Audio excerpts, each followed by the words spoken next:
I know you'll probably have it like that for legibility or something. Yeah, but we're live now. That's the only way to find out.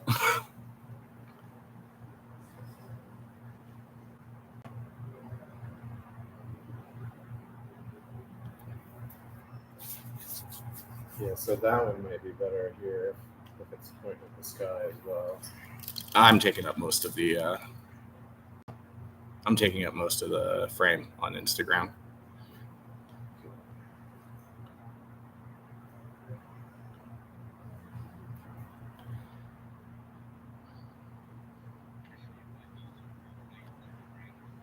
All right, guys. So I see you guys starting to come in. We're just waiting to get old TikTok set up. We're just getting everything all framed right here. This live is all about, we got 8112s and 8100 ride review going out tomorrow. It's for a 5th gen 4Runner. We've tested these before, and they were really, really, really good. But we've tested a lot of things since then.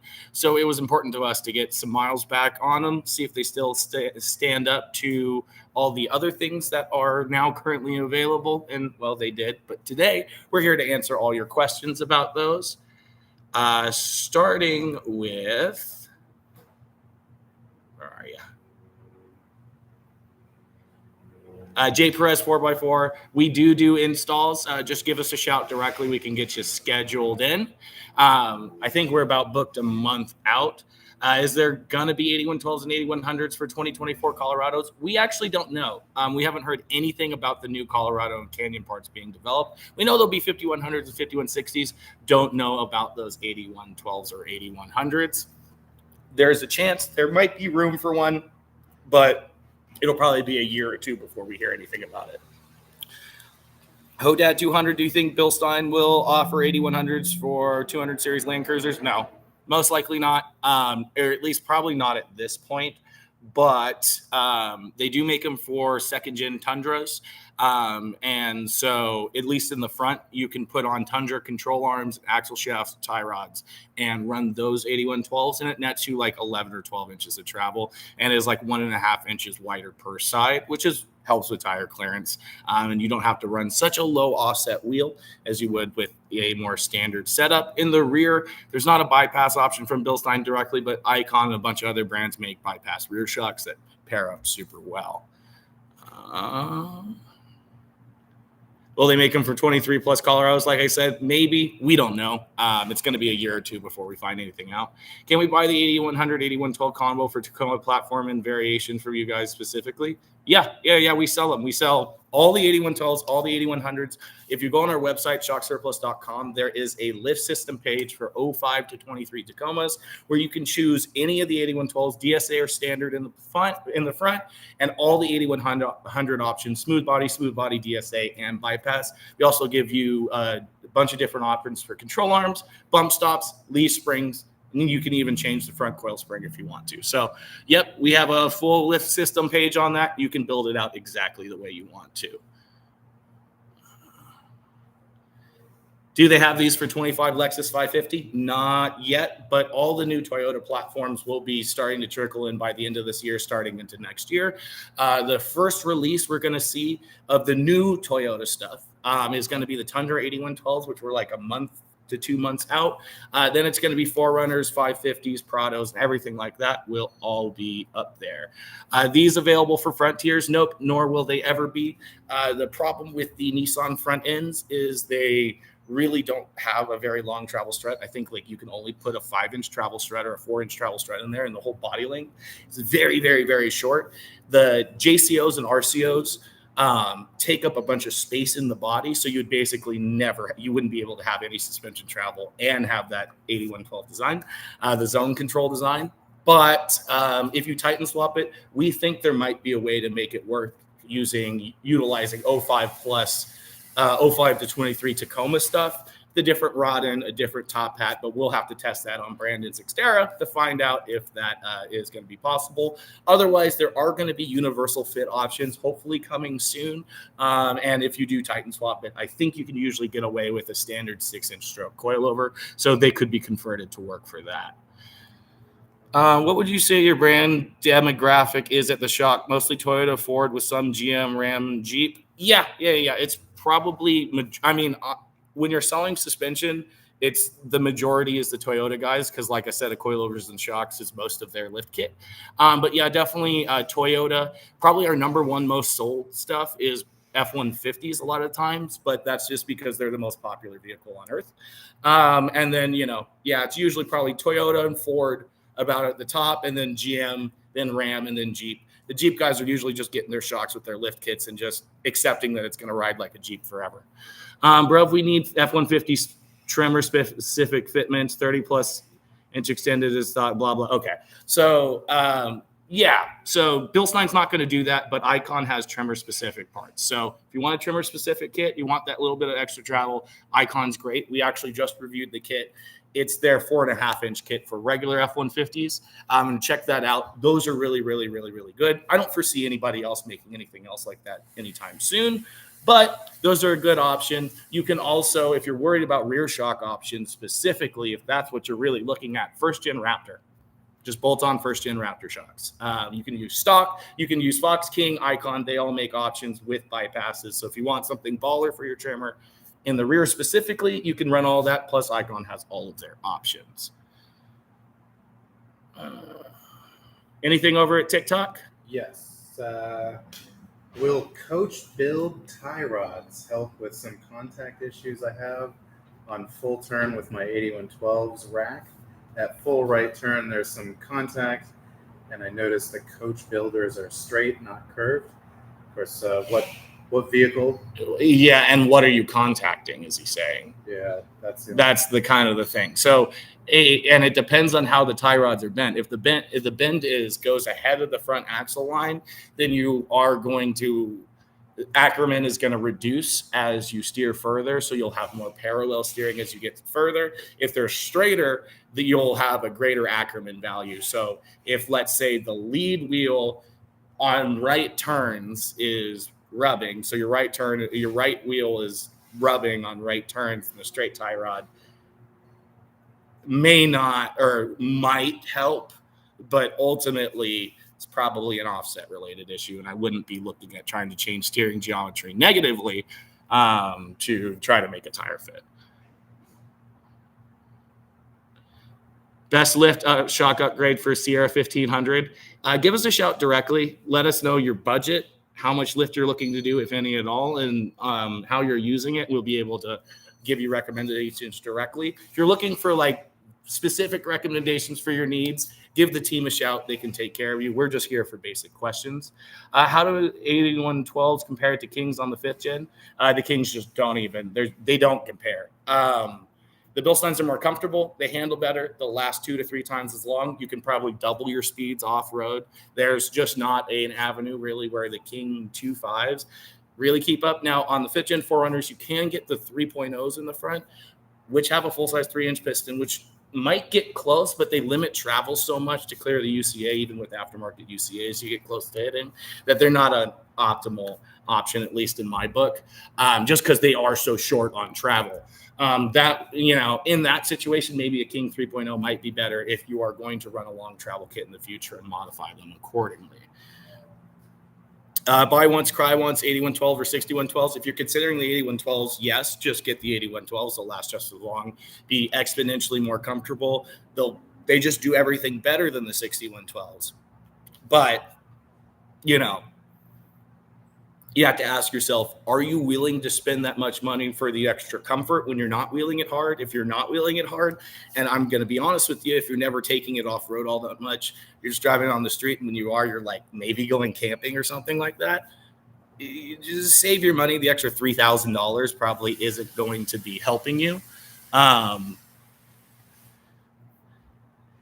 That extra $3,000 probably isn't going to be, is going to ride better, but it's not going to ride $3,000 better. But if you're using it seriously off-road, then I can guarantee you it's going to be worth it for the money.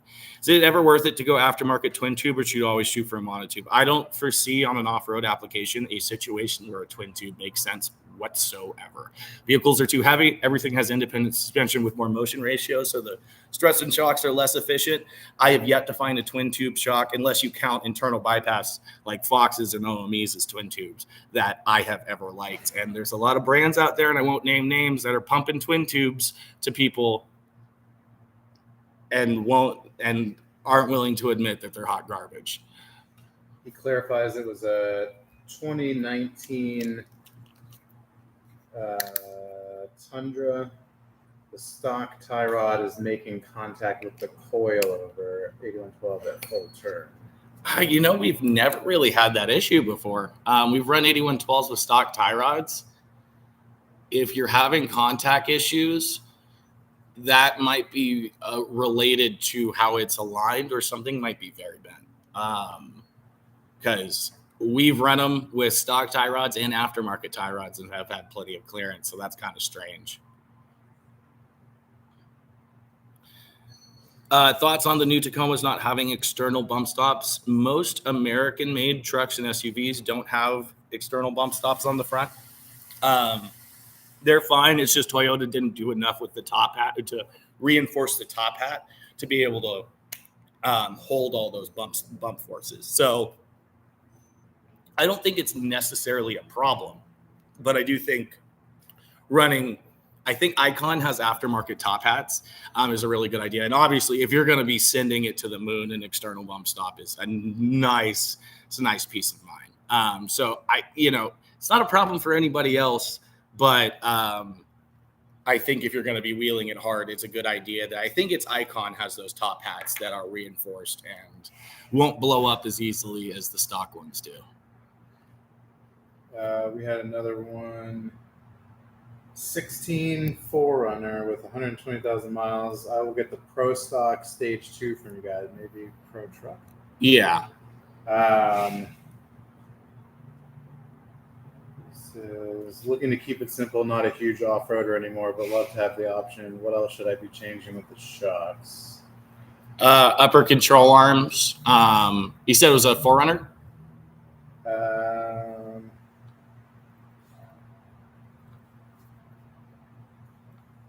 Say?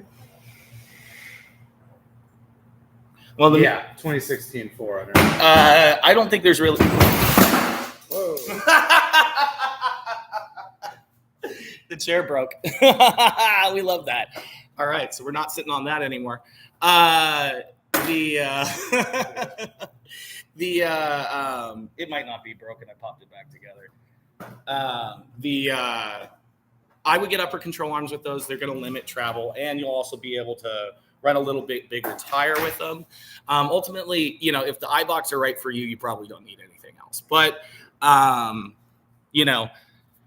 while you're doing the install, just check everything, make sure it is all in good shape. And if it's all good, then you're good. You just need upper control arms, and you really don't even necessarily need those if you keep lift low.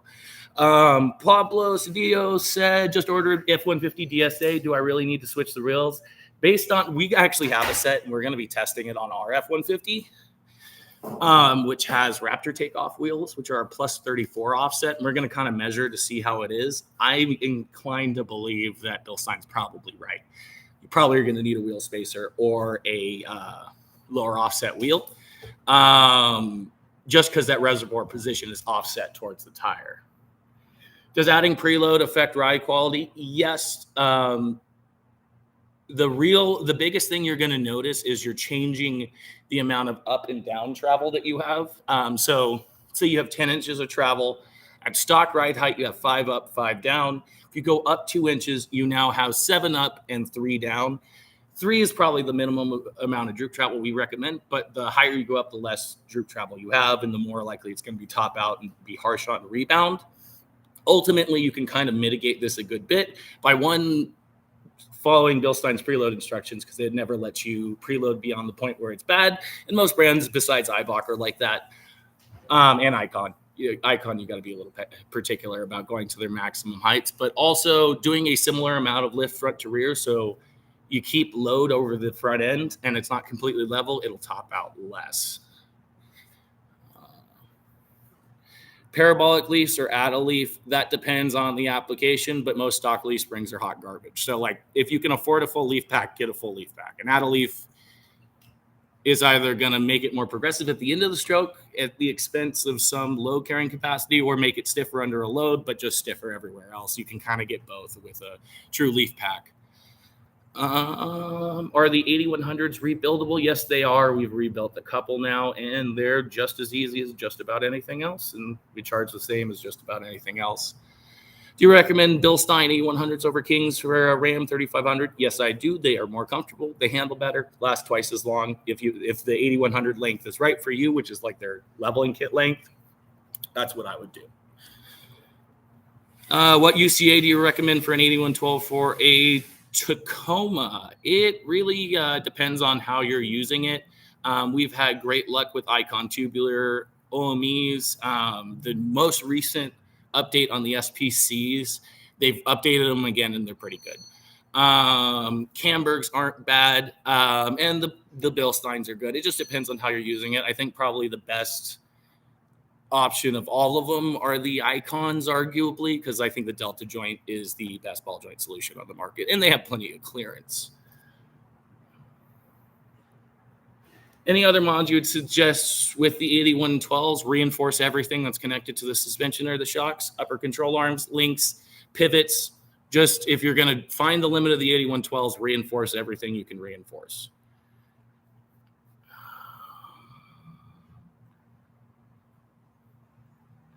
Do I need bump stops if I lifted my 4Runner 2.5 inches? Nope. He said it was Pro Truck Stage 2. What kind of maintenance am I looking at on that suspension and reservoir? They'll make it 60, 80,000 miles, and when they're done, you buy another set. Thoughts on Braden's like Radflow, Total Chaos? You ever install those, or are they exotic stuff? They are very far from exotic. We're about to be testing a set of Radflow 2.0s on a 6th Gen 4Runner, Jeff's 6th Gen 4Runner, like in the next week or two. They're very good. Radflow is great for when like you need to get something custom built in a different length for a long travel kit, blah, blah, blah, blah. They're great. They now have dual speed compression adjusters, so they're really good. And I think their base valving is pretty solid too on all the ones I've tested, but gonna have to find out. Falcon, I'm gonna be honest, haven't liked the Falcon setup I've been on. People seem to like them, but like I just don't like the way they valve stuff. They're digressive in all the bad ways. They're like usually pretty harsh over smaller bumps, easily overwhelmed over bigger bumps unless they have an internal bump stop. And they somehow still have like body roll and brake dive, which is kind of weird. Total Chaos doesn't make shocks. They make arms. Long travel kits. Their long travel kits are great in terms of control arms, at least upper control arms. I think there are better control arms out there. They're either uniball or ball joint. There's better ball joints, and you can get an Icon Delta joint, which is as strong and smooth operating as a uniball, but sealed and greasable.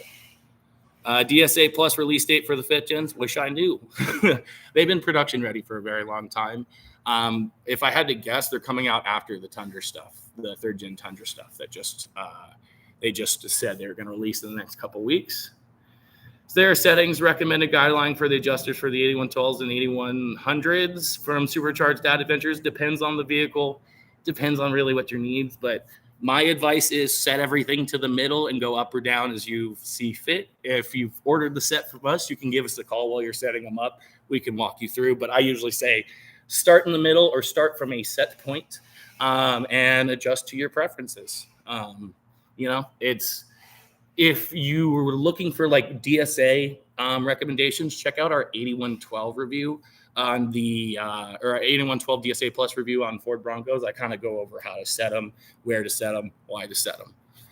Noob to 4-wheel drive here for the 4th gen Tacoma and eventual release of the 8100 series. This platform, what would you consider ideal for the 8100 lineup? I don't really know what you mean by that. And can you detail the 81 range in a bit, i.e. bypass DSA? So we actually have a reel about that that's already up. I would recommend checking that out to go in more details. But there's smooth body, DSA, dual speed compression adjustable, and bypass.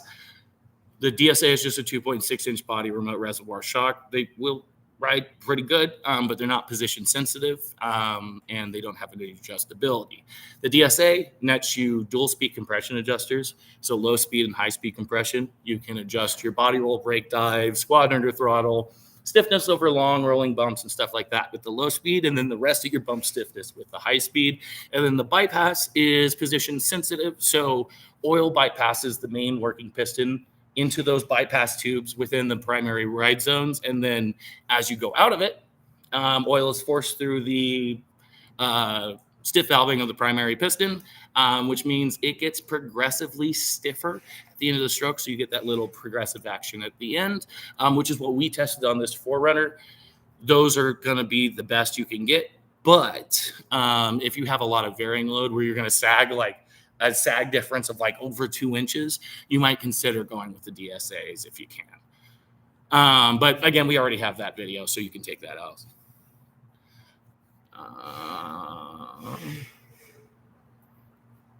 Best Lexus GX 470 easy lift and suspension upgrade. Same thing, it depends on how you're using it, depends on how much you're willing to spend, depends on what your lift you're looking at. That's a case where give the team a shout directly on shocksurplus.com or give us a shout and we'll be able to walk you through that. We also have at least 4Runner buyer's guides on the site, which will be the same parts, which you can check out to there. Easy, if you want it easy, you're not really wheeling it hard and you're just looking for a moderate lift, iBox good, but again, it depends on what you're willing to spend, how you're using it, and everything like that, but the team will be able to take care of you with that. It would be awesome if iBox decided to add adjustable reservoirs to the new 2.5 Pro Truck system. Yeah, the coilovers aren't going to have reservoirs, at least to our knowledge. They might, but I don't know if adjusters are really going to be something they do, at least right off Jump Street, Sergio. They don't really have a reservoir, a true like adjuster design on the reservoir that they can use right now. So I think that's probably in development. We'll probably see it in sometime in the future, but not going to be upon first release. Thoughts on preload collared lifts, Leon? I guess it's technically better than running a strut spacer, but still a complete and total waste of time and money unless you have like a Raptor.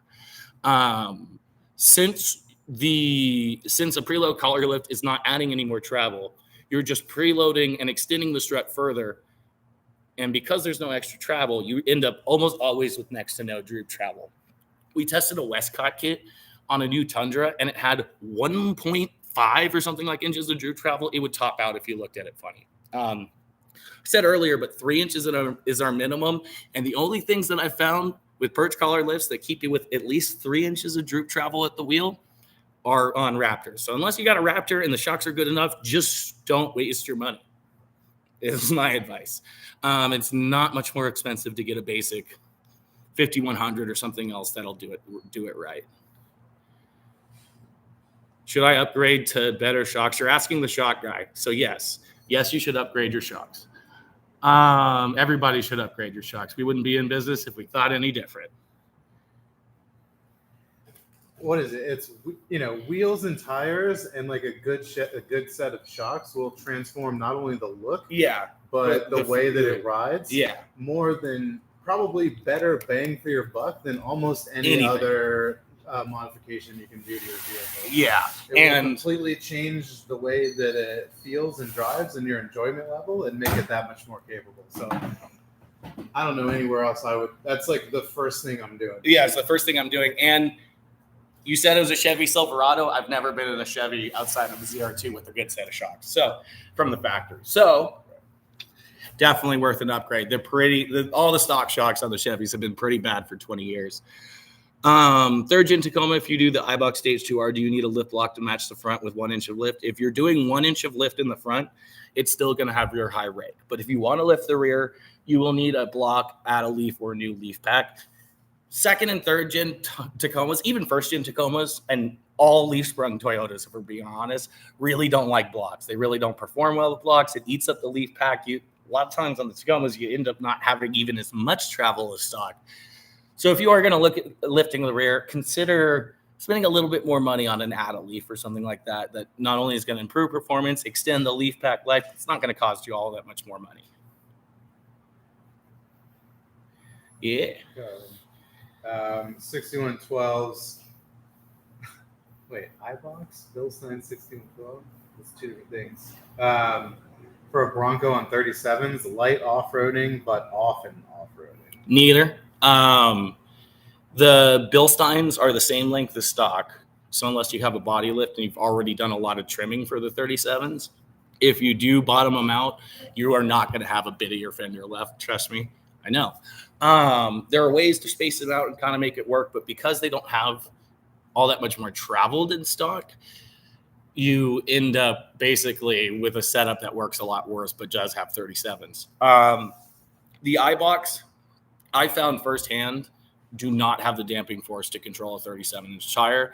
I had a brand new set of 37s, and they were feathered out and cooked in like 2 months. Now, my alignment wasn't great, but you could tell they were dribbling, and I could feel it dribbling behind the wheel because every time I hit a bump and turned, the steering wheel would go light and the car would go straight. So I wouldn't go with either. My probably choice would be the Icon 2.5 EXPs for 37s. They have significantly more travel in stock in both of those options. And so even if you have to limit travel to avoid a ton of trimming, you will still end up with more travel in stock. And in my opinion, they ride better than both options. The iBox were just kind of like too soft and like, I would have had to make the iBox work, had to put a big sway bar in the back, drop the track bar, got an adjustable tracker bar. I've done a lot of other things, which are technically a good idea. But by the time I got it to drive good, I could have had a set of Fox 2.5s, which didn't need all those extra parts to perform well. So I would go with those Icon 2.5 EXPs. I absolutely loved mine. And honestly, if I didn't work here and I had to buy a set of coilovers for my Bronco, those would probably be the ones I bought until I had enough money for a long travel kit.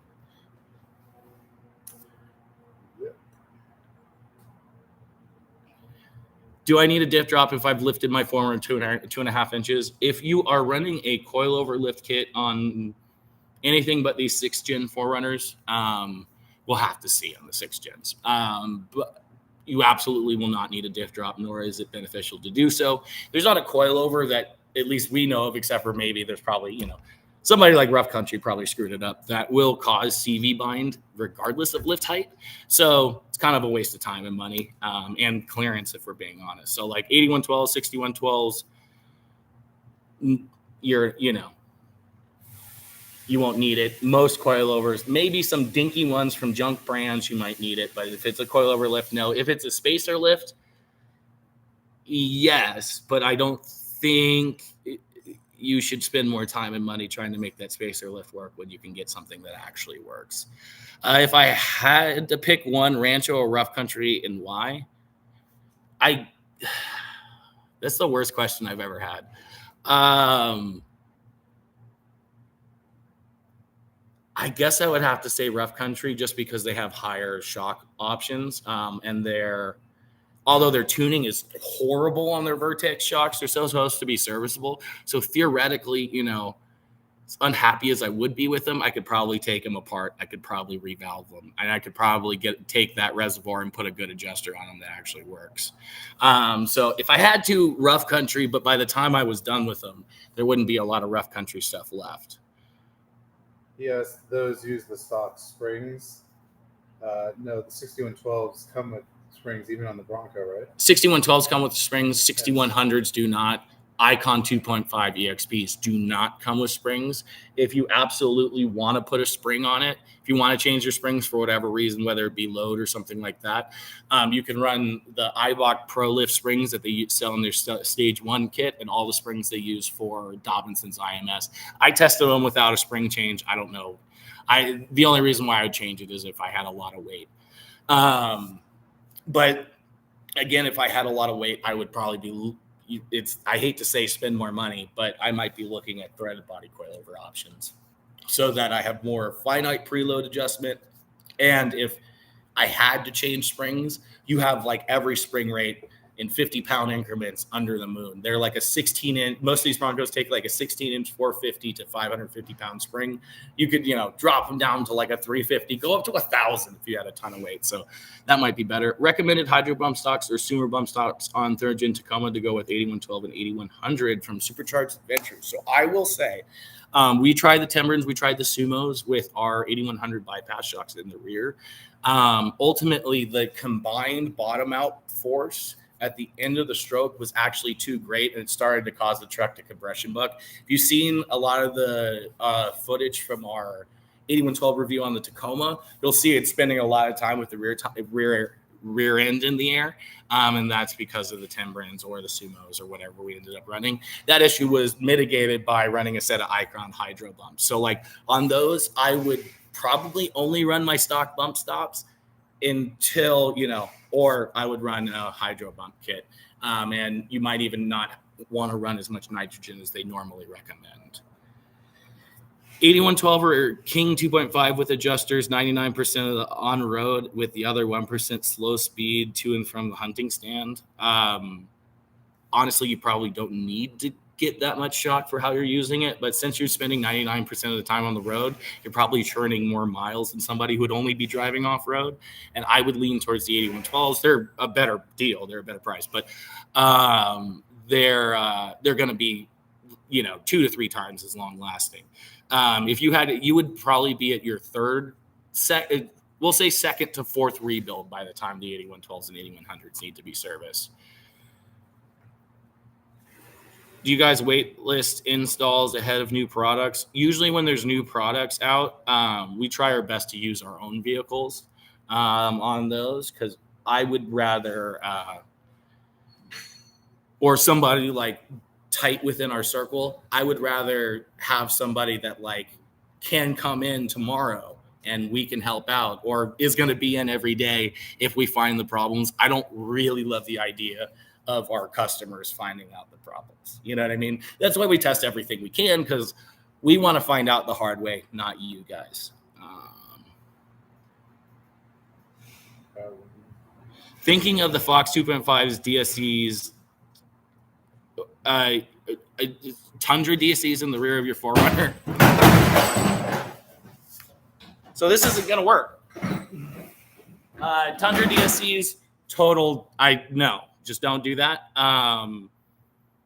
They sell 2 lengths of 2.5 dual speed compression adjustable rear shocks, 0 to 2, 2 to 3 inches. There's probably one of those 2 is going to work for you. And if you think you need something stiffer, they can be revalved, and those will actually be spec'd in the right length for your application. And already have the bushings, already have the right reservoir mounts, already have the right parts. So you're running the Tundra stuff on your 4Runner doesn't make sense.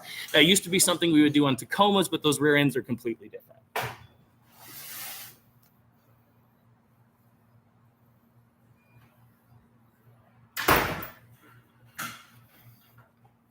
How much is it to service second gen Tundra Fox TRD Pro struts and shocks? We charge $275 a shock. For a standard rebuild, I want to say it's $2,400 if we do a same-day service. 23 Chevy 1500 Z71. I don't off-road. What do you recommend? Probably like an iBox setup is probably best for you, but it depends on, if you're towing or hauling and how much you want to spend, if you want to lift it or not.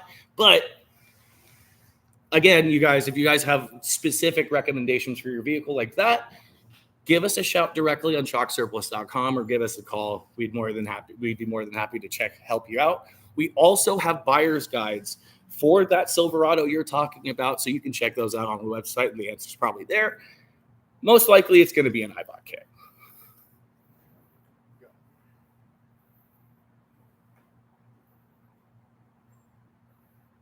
Mm-hmm.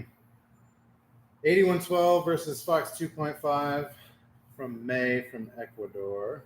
On Tacoma, they use the vehicle 4x4 in the mud. If you are considering the Bilsteins, don't consider the Foxes. There is not a condition where I can foresee the Fox being a better solution. The Bilsteins are going to be more comfortable, more supportive, last twice as long. I'm not saying the Fox 2.5s are bad. They are killer. They're an amazing set of shocks. One of my favorite things we've tested is just the Bilsteins, both price-wise and performance-wise, are on another level. Best use case off-road scenarios for DSA Plus. So if you're comparing like DSA Plus over non-adjustable, when I was testing them, probably the biggest thing that I found beneficial on the Bronco and on the Tacoma and on everything is in a low speed, like high articulation event, The JCO will actually, on a lot of vehicles, if you don't have a sway bar, will actually limit articulation. It'll like flex, it'll compress until the JCO hits and it kind of stops it. Backing off that JCO all the way, really, really, really, really nice. Additionally, since it creates a separate circuit for low speed and high speed compression, you can dial them in for a lot better handling. This is particularly beneficial for you guys with a removable or a sway bar out. We just tested a 4Runner without sway bars, and our Tacoma doesn't have sway bars. 4Runner didn't have DSA plus in the front. The Tacoma does, and the Tacoma definitely handles a lot better and rides just as well. And then we always talk about this in the review, but like on a washboard road, shocks are very particularly with like the balance between low speed and high speed compression, on how much vibration it transmits on like a washboard or chattery road. And so you end up adjusting those based on the speed you want to go. When I was testing them on the Bronco, I could kind of like be like, all right, I'm setting this up to go 45 miles an hour down this dirt road, and it felt like a couch. And then I could set it up to go 5 miles an hour, and it felt like a couch. But there was always a little speed window. It was usually like a 5 mile an hour window where you could tell they weren't 100% happy. Like they're optimized for 45. They felt good at 5, but like 20 to 25, you could get a little bit of vibration, and that's where that helps. But there's a lot of different areas where that's beneficial. Additionally, with load, the off-the-shelf tube is usually, optimized around the stock weight vehicle. Having that adjustment probably will save you the time, money, and effort of having to do a revalve, even if you have to respring it. Thinking of getting 8112s for my F-150, but don't want to preload the spring to get lift. Can I smack a spacer? No, you can't put a spacer on top of them to get 2.5 inches of lift. These shocks were designed around their lift range, and they are position sensitive. They're designed around like 1.5 to 2.5 inches of lift. So running any less than that is going to put you basically on the JCO. And running more than that is going to put you on the RCO. Basically, you're going to have a position sensitive shock that's going to be real sensitive about being in the wrong position. So no, that's not going to work. And then the whole idea of preloading the spring to get more lift, making ride worse, doesn't necessarily work the way most of you guys think it does. Functionally, I'm just going to say that straight out. Real world spring force is largely unchanged between the adjustment range on the 8112s for the F-150 specifically. The only thing you're changing really the most is travel split, which again, they limit your range intentionally to put you in the ideal ride zone. 8112 versus Fox 3.0 internal bypass. We actually had a guy come in. The Bronco we tested 8112s on, the customer previously had 3.0s, and on paper, the 3.0 should be a lot better than they are, but the Bilsteins just felt better, like everywhere. They were more comfortable. They were more supportive. We were able to carry much more speed off-road, and they were much less upset by ride height changes from like added weight and stuff like that. So the 8112s are definitely the better choice. There are situational benefits to running the 3.0s from Fox. Like if you had a Bronco, you wouldn't be able to really run 37s in a way that makes sense without doing a lot of body lift or different fenders on your Bronco. And so the Fox gives you that position sensitivity. It's better than the 2.5s without having to worry about blowing your fenders up all the time. But like for everybody else in every other application, I think the 8112s are the better option. Thoughts on 6112 front and 8100 rear on your 4Runner? I guess you could do that. Your suspension is only as good as its worst corner, and ultimately the 5160s don't feel like all that much of a limitation on those. And so you would just have a setup where the rear works better than the front and you drive it from the front. So it's not going to be bad. It's a great stepping stone if you're going to get 8112s later, but you're just guaranteeing you're going to buy 8112s later. Testing on a Tacoma with the 8100 series, what limits have you guys discovered and flaws with that series? The biggest limitation on those is just the travel limitations of a stock mounted shock, particularly in the rear. And these trucks just coming spring over axle from the factory. They just suffer from limits in bump travel compared to the front.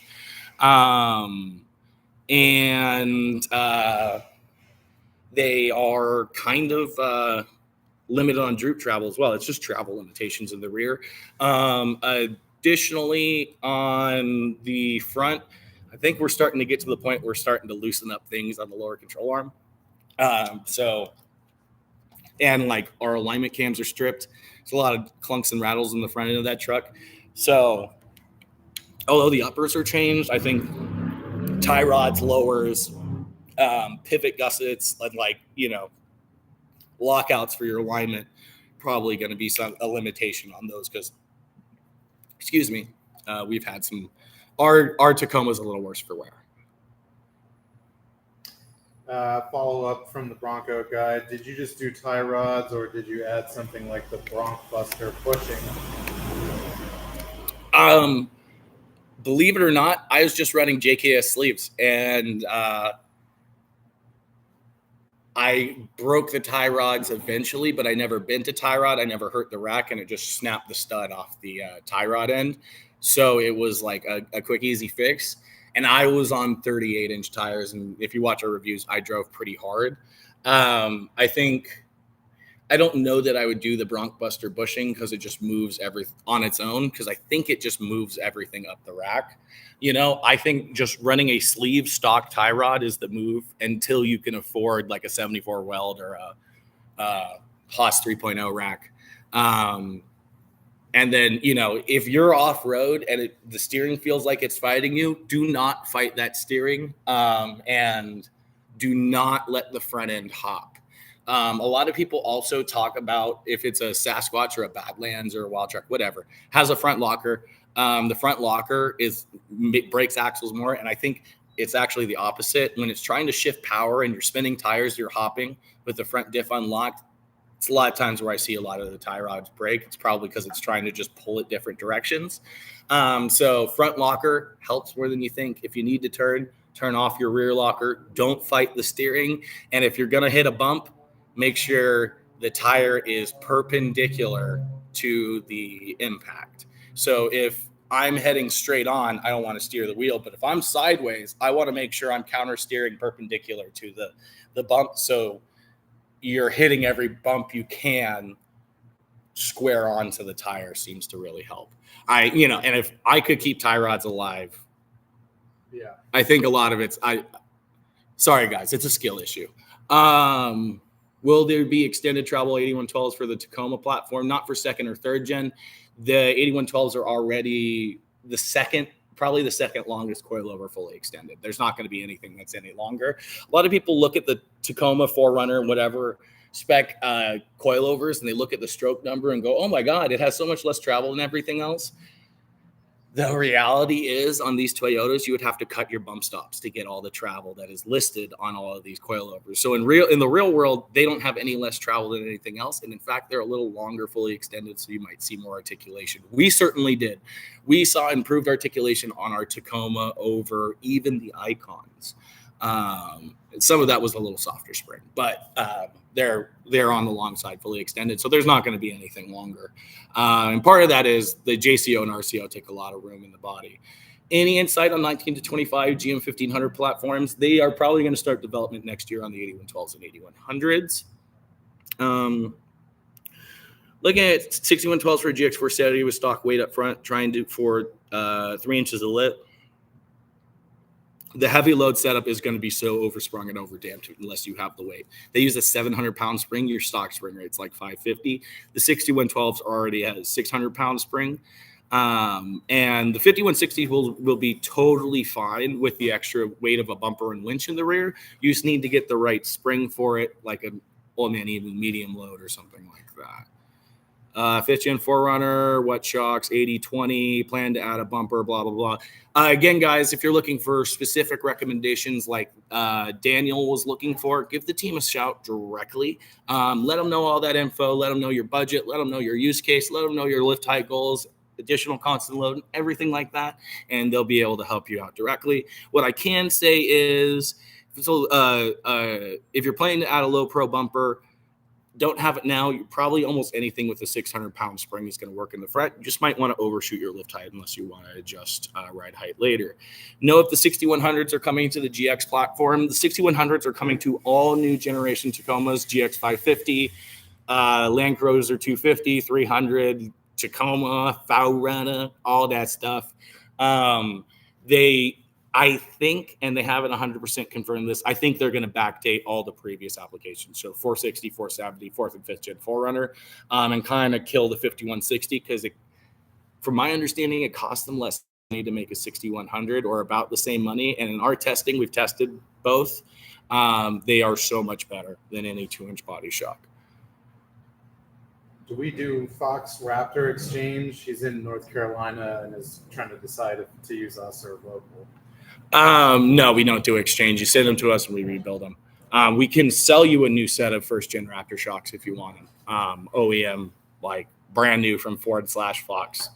The problem with the California area is all of our daggum Raptors we get, the shocks are so clapped, we wouldn't want to keep them again.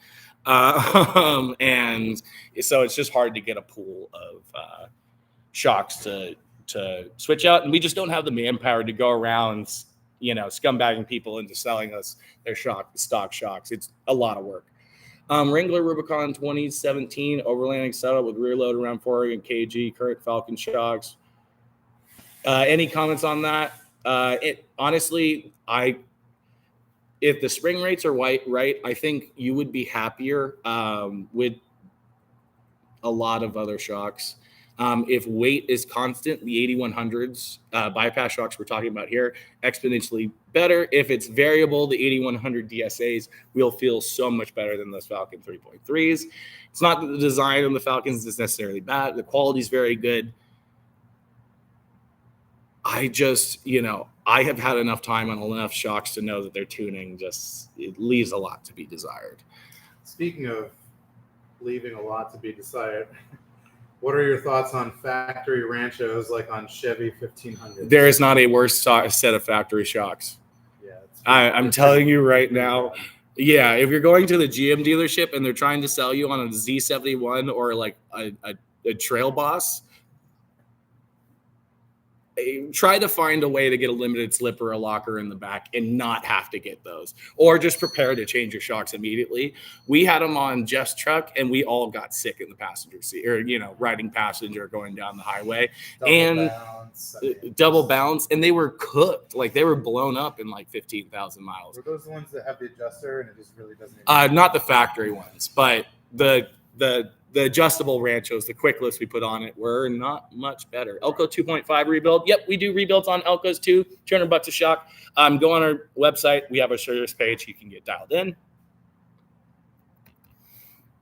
And then that stool must have had King shocks. You know what the funny thing is? It's filled with blown up Fox 2.0s. Your chair breaking is like breaking an axle. Honestly, it's really feeling like a Dana 30 in here. Shit's weaker than my knees. Do you carry iBox Stage 2? Not only do we carry it, we've tested it on a lot of vehicles. Go on our website. You can check them out. And also, if you go on YouTube, you can check out all our reviews on those. We've tested them on just about every vehicle we have. Are the 8112s and 8100s considered mid-suspension? So they are a mid-travel suspension.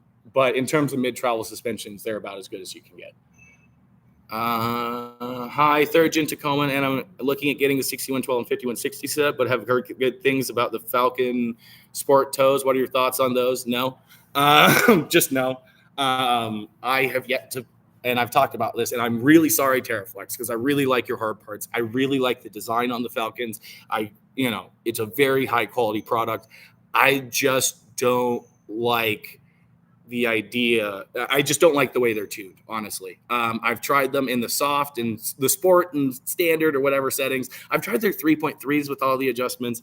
They never feel good. Honestly, at that price point, the 6112s and 5160s are by far and away the better shock. Although the Terraflexes are serviceable, good luck getting them serviced, and you're going to have to do it fairly often. The Bilsteins aren't serviceable, but they're going to last 3 to 4 times as long. So, for the money, 6112s, 5160s are the way to go. As far as mid-tier setups, that's the way to do it, and I think they're a better price. Why no MT64 love for the F-150? Those were literally just released weeks ago, I think, and we actually have a set on the way for us to test. So be patient, young one. There shall be MT64s upon Ford soon. Smaller shock versus external reservoir versus larger shock without one. Larger shock without an external reservoir every single time. I mentioned this earlier, but like that is the move. Most cases, the oil volume is not only going to be at least the same, if not greater. So heat dissipation is better, but heat dissipation is also going to be better because they are so much more efficient because there's a larger piston. They have more damping force potential. They're going to last longer. They have the capacity to be more comfortable while also being more supportive. Almost always the way to go. A great example of this is like iBox sells a stage 2R kit. It's 2.0 coilovers, 2.0 reservoir in the back. Bilstein, well, actually, this is a better example. Bilstein used to sell 6112s and 5160s. On the new Toyotas, it's 6112s and 6100s, 2.6 in the back instead of 1.9 with the reservoir. I think the 5160s are going to be dead on all those applications. They sell that 6100 instead of 5160s, which should give you everything you need to know. It's doing less work with more volume, so it doesn't even need the reservoir. It doesn't need the reservoir. And it performs better because it's bigger. Yeah. So it's like, and in a lot of cases, you might spend less for a larger diameter body shock without a reservoir. We sell Fox 2.0 reservoir shocks for a lot of applications for a couple dollars more than the 2.5 HTOs, which are a half-inch larger piston and are position sensitive on rebound. Yeah. Go big, baby. Do you think Bilstein's still going to release 8112 DSA on the 5th Gen 4Runner? I don't think they went through all the time and effort to develop the set and not send them. I've personally seen them with my eyeballs. I almost got to touch them. I wasn't close enough, but I saw them with my eyeballs. They exist. I think the big holdup is it seems like they want to move away from the bypass design for the rear shocks, which is kind of a good idea because they can get the DSA adjustment as well. Bypasses make noise, although we've never heard an 8100 make noise, and they're not as intuitive for the average consumer to adjust. So going to that zone control with the JCO and RCO is going to be probably a better call, and I think they're waiting on releasing the 4Runner DSA so that those are out and in production. We're starting to see some, inklings and talkings and releases of the smooth body zone control shocks now. Just Super Duty front shocks and rear shocks with JCOs and RCOs on the inside, and DSA plus adjusters. So I think that's the holdup, and I think that's what's going to be coming out next. I think also they're waiting until the new Tundra stuff comes out first, which is probably next month or the next couple months. Go ahead. They're wanting to know what we think about BDS NX2. Are those just Foxes? I mean, maybe Fox makes them. They're a basic twin tube. Yeah. Don't buy twin tube shocks on a truck or SUV. So that's, there's not a twin tube I have found that feels decent unless you want to count an internal bypass Fox or OME or Radflow ADS MBR design as a twin tube. But no, those NX2 twin tubes are hot garbage. And if, you're looking at a modern truck or SUV, that probably is going to be worse than stock.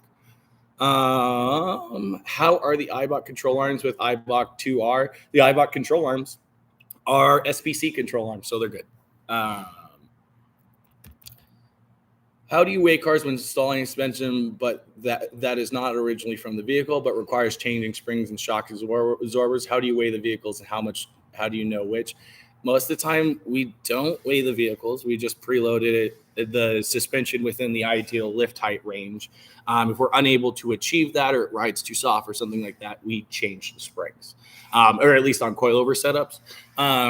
Additionally, if we do, for whatever reason, need to know the weight, we can basically calculate that based on the mounted length of the spring relative to ride height. So that actually can be reverse calculated if need be. It's very infrequent that we need to get actual weights on a vehicle unless it's like completely custom.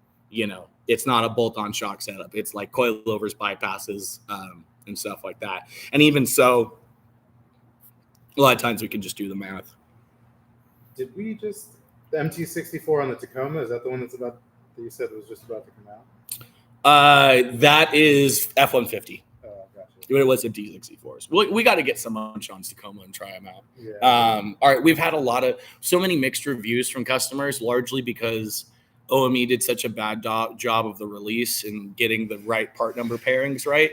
It seems like they're really good if you get the right spring choice and you get the right preload settings, you get everything right. We want to test for ourselves before we 100% start telling everybody they're the bee's knees. But we've had a lot of people, when set up right, like seem to like them even more than the Bilsteins.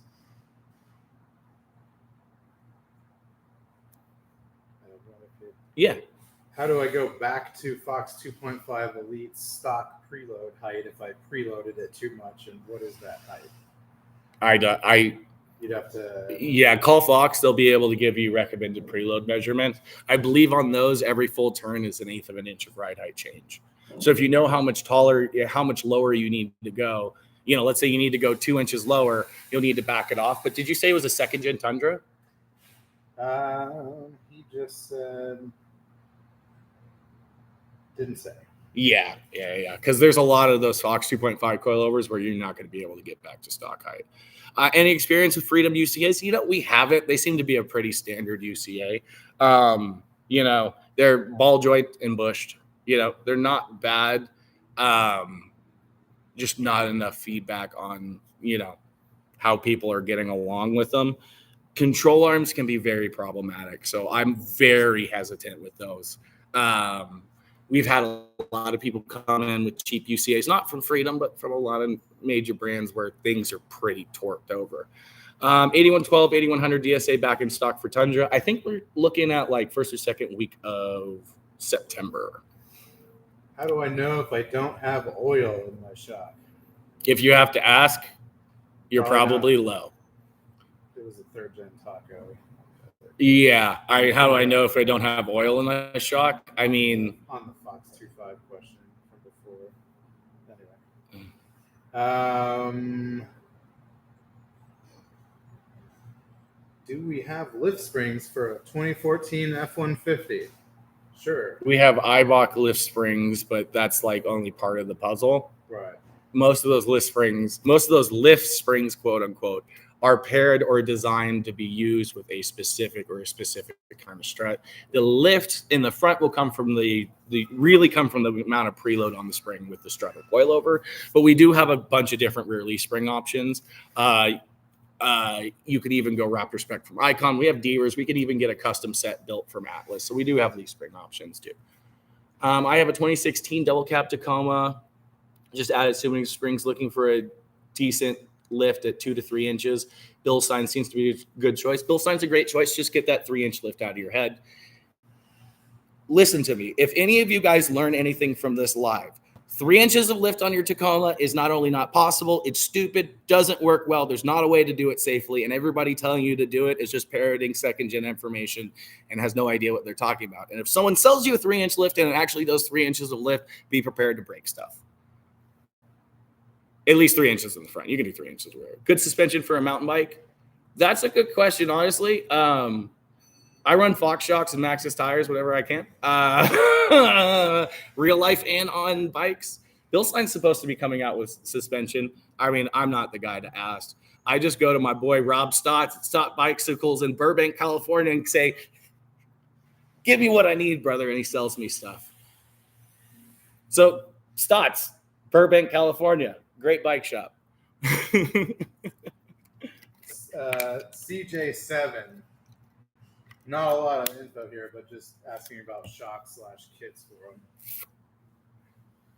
That's all the options are going to be all the bolt-on options are going to, in terms of shock, are going to be more bolt-on. Leaf springs, probably the best we could do would be from Atlas as a custom pack. And then shock options range from Bilstein 5125 or 5165 if you want a reservoir and want to figure out how to mount the reservoir. Skyjacker has M95s that are great. Just kind of depends on your preferences. But give the team a shout directly for all these specific recommendations. Let them know, your goals, your budget, how much lift you want to do, how you're using it, what your preferences are, and we can steer you in the right direction. But a lot of people just end up, Atlas springs, or get some like YJ springs, go spring over, get some, universal Bilsteins and send it. Do you think the DSA Plus for the 8112 will come for the F-150s? Yep, should be early to mid next year. Fox Elite or Bilstein 8112 for F-150. Bilstein all the way. They're position sensitive. They last twice as long.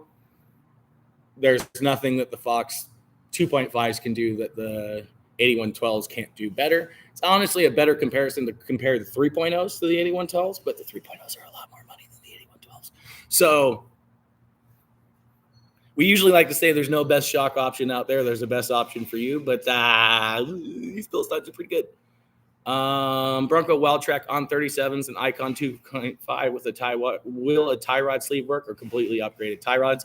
I ran all the Icon 2.5s with JKS tie rod sleeves, and I think that JKS tie rod sleeve or a similar sleeve that's literally just a sleeve, not one of those like Bronc Buster braces or whatever, are the right compromise. I never blew up a rack, and the only time I broke a tie rod, I had every right to break a tie rod, and it broke the stud off the tie rod, didn't even bend them. And the rest of the rack was perfectly safe. So I think that is the right solution. And there is plenty of clearance. They adjusted their lower mount. So there is now plenty of clearance with tie rod sleeves and stuff like that. Obviously, a new aftermarket tie rod is better. But I said this earlier, upgraded tie rods and stuff on these Broncos send the forces up the rack. I am a strong believer of just run the most basic sleeve you can. Know how to drive it, not to break a tie rod, and then when you could afford it, get like a Haas 3.0 rack. If something breaks, that's the cheaper thing to replace. I mean, if it did. Yeah, what I did was I had the stock tie rods with sleeves, and I had a Ranger tie rod, which there's a guy on Bronco 6G will give you all the part numbers for it. I have literally off the shelf Ranger tie rods sitting in the back of my Bronco waiting, and they never got used because I didn't need to. Anything on tickers? Are the Ranger ones more stout, or was that just to have a replacement on hand? Actually, the like new Edge Ranger, so what is that? 98 to 2012 Ranger tie rods are stronger. They're a thicker, larger tie rod, believe it or not. And like, there's a combination of an inner and an outer. I forget how it's done, but they work pretty well. And that works? It works. I never got to do it, but tons of people did it. Yeah. And they're like cheaper than Bronco tie rods because like who still has a new Edge Ranger that still can use stock tie rods at this point? Yeah. Do the bump stops in the 8112s get problems when doing slow technical trails? For the most part, they help with comfort, but select applications like on the Broncos that can actually flex pretty good despite having IFS. You will see that the JCO, like they'll flex until the JCO engages and then stop. RCO doesn't stop anything, but if you have something where you can get the DSA Plus or you wait until those become available on your vehicle, once you turn off that jounce cutoff adjuster, like all the way full open, that no longer becomes a thing. Just joining Bilstein 8100 for a Jeep Gladiator. What's the difference between an 8112 and 8100?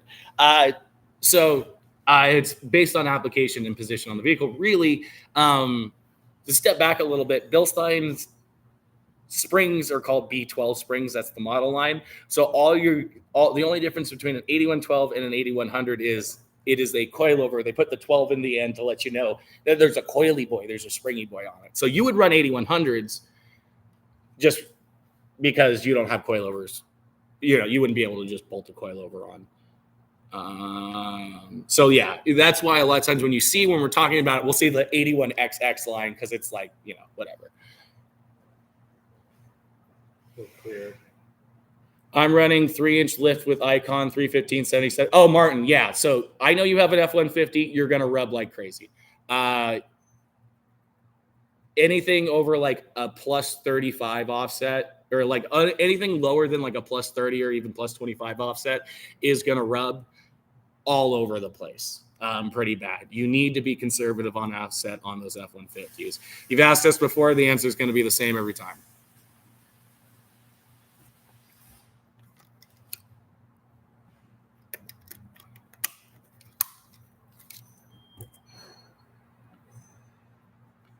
Anything on tickers? Let's see. All right, we're at the hour mark, so this will be the last one from the talk. What's a good setup? Is that the same person? Here's two. Will 37s rub with King 2.5s on an adjustable on a Silverado?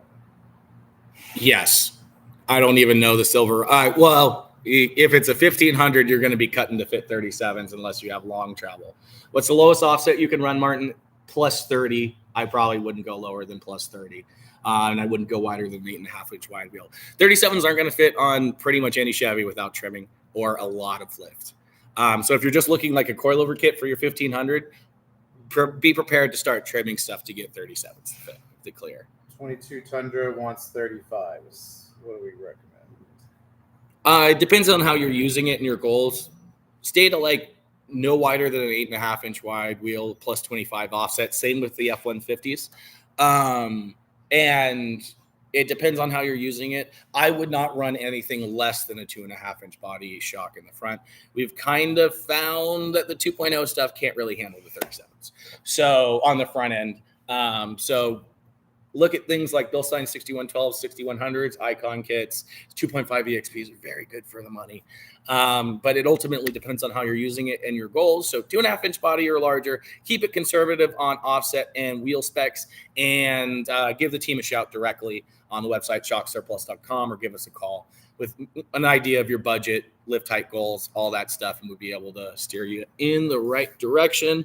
Last question for YouTube, 8112 on Tundra soon. Second gen stuff is already out. We should have more inventory soon.